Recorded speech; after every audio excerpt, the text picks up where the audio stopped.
Mga partners, so usapang X-Trades po tayo dahil yung iba ay hindi alam paano kukunin yung kanilang referral wallet para sa kanilang mga prospects or mga magiging downlines.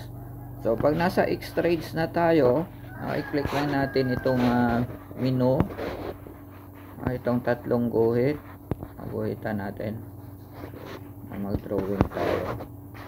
So ito lang, yan, i-click lang natin yan.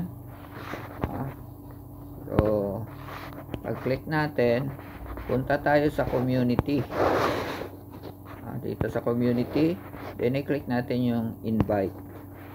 Okay, then sponsor wallet, ito yung wallet address mo, ito yung ibibigay mo sa gusto mag-join.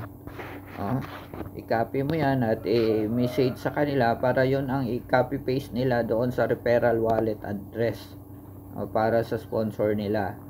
So para malaman ng X-Trades na ikaw yung sponsor, kasi yung wallet address mo yung nailagay sa referral wallet during the registration ng inyong mga downlines. Okay, so I hope may natutunan kayo sa ating munting tutorial ngayong araw. Happy earnings mga partners.